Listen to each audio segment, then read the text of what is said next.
करने को तैयार हुए। ध्यान दीजिएगा, जीवन में कभी भी आत्महत्या करने का प्रयास मत करिए। बहुत बड़ा पाप है, महापाप होता है आत्महत्या करना। एक उदाहरण के द्वारा समझिए।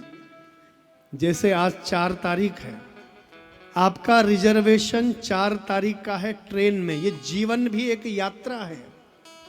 आपका रिजर्वेशन 4 तारीख का है, आज का शाम का। ऐसा नहीं कि तुम 4 तारीख का रिजर्वेशन है, वो 3 तारीख को उसी ट्रेन में बैठने का प्रयास कर रहे हो। मेरी तो ये सीट है साहब, देखो मेरा टिकट है। तो भैया यात्रा की तिथि आपकी वो है 4 तारीख है। आप उससे पहले या उसके बाद यात्रा नहीं कर सकते।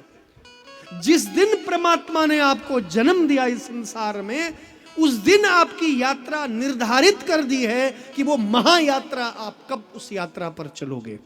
उसके लिए तिथि निर्धारित है, वहां पर स्थान नहीं है आपके लिए अभी। और जो लोग समय से पहले ही मृत्यु का आलिंगन कर लेते हैं, मरने का प्रयास करते हैं या आत्महत्या कर लेते हैं, ये बहुत बड़ा महापाप होता है। उसको बहुत कष्ट मिलता है, स्थान नहीं मिलता, वो तड़पता रहता है। सावधान। आज ऐसी एक नहीं सैकड़ों सैकड़ों घटनाएं रोज सुनने में आती हैं कि एक विद्यार्थी परीक्षा में असफल हो गया, आत्महत्या कर दी। बेटे को माता पिता ने कुछ कहा, आत्महत्या कर दी। बहू को सास ससुर ने कुछ कहा, आत्महत्या कर दी। बच्चों को माता पिता ने कुछ कहा, आत्महत्या कर दी। तो सावधान, आत्महत्या जीवन में कभी भी मत करिए। जो स्वेच्छा से कर रहे हैं, जो मर रहे हैं, जहर पी रहे हैं, फांसी लगा रहे हैं, कहीं छलांग लगा रहे हैं, अपनी इच्छा से जो मर रहे हैं, उसको कहते हैं अकाल मृत्यु। सावधान होके सुनना। अकाल मृत्यु वो नहीं, माना किसी की सड़क दुर्घटना में किसी की मृत्यु हो गई, उसको अकाल मृत्यु नहीं कहते। अरे वो अपनी इच्छा से थोड़े ना मरा है बेचारा, उसकी तो मृत्यु वहां लिखी थी इसलिए मृत्यु आ गई।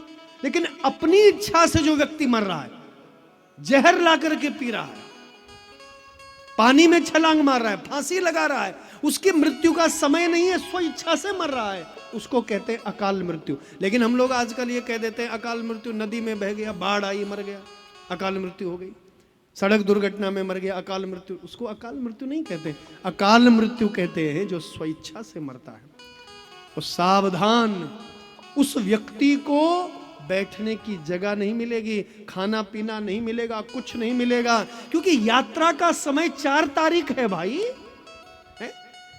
आपकी यात्रा की तिथि जो है, उस विधाता ने, उस परमात्मा ने वो तिथि बिल्कुल निर्धारित, बिल्कुल निश्चित की हुई है। उससे पहले आप यदि मरते हो तो आपको बहुत बड़ा कष्ट मिलता है। ध्यान दीजिएगा। मान लीजिए किसी ने 40 साल की आयु में आत्महत्या की और उसकी जो उम्र थी विधाता के खाते में, वो 60 साल की आयु, 60 साल की उम्र लेकर के आया और आत्महत्या 40 साल में कर दी, तो कितनी आयु बाकी रह गई? 20 साल। 20 साल की जो आयु होती है, उतने समय तक वो प्रेत बन करके तड़पता रहता है। सावधान होकर सुनना। खाने की जगह नहीं, पीने की जगह नहीं, बैठने की जगह नहीं, कुछ नहीं, तड़पता रहता है, जलता रहता है। और शास्त्रों की एक बात बता दूं, मान लीजिए किसी ने पानी में डूब करके आत्महत्या की, उस क्षण वो जो पॉइंट था ना उसका मरने का, कैसे तड़पा होगा वो। तो कहते हैं 20 साल तक उसी प्रकार तड़पता रहता है उस जो आत्महत्या करता है, जो व्यक्ति जिसने फांसी लगाई। और फांसी लगाई वो जो पॉइंट है एक, कैसा तड़पता है वो। तो भैया वह तड़प केवल उस क्षण के लिए नहीं, वो 20 साल के लिए, जितनी उसकी आयु। एक उदाहरण के द्वारा समझिए। 60 साल की आयु, 40 साल में आत्महत्या कर दी, बाकी बचे जो 20 साल हैं वो तड़पता रहेगा। उसको सुख नहीं मिल सकता, उस लोक में स्थान नहीं मिलेगा, वही पीड़ा, वही कष्ट। मान लीजिए कोई जल करके आत्महत्या करे, कोई जल रहा है स्वयं, तो भैया वो जो अग्नि की जलन है वो 20 साल तक उसको तड़पाती रहेगी। तो ये कथा का ज्ञान है, ये कथा का उपदेश है। इसलिए जीवन से कभी निराश मत होइए, जीवन से कभी हताश मत होइए, और आत्महत्या करने का यह महापाप कभी मत करिए मेरे भाई बंधुओं, कभी मत करिए। बहुत बड़ा दोष है, बहुत बड़ा पाप है। आजकल हमारे मन में बिल्कुल भी धैर्य नहीं है, सहनशीलता नहीं है। माता पिता ने कुछ कह दिया, आत्महत्या के लिए चल पड़े। सास ससुर ने कुछ कह दिया, आत्महत्या के लिए चल पड़े। पति ने कुछ कह दिया, पत्नी ने कुछ कह दिया, बच्चों से घर में झगड़ा हुआ। कितनी ऐसी घटनाएं आज सुनने को मिल रही है।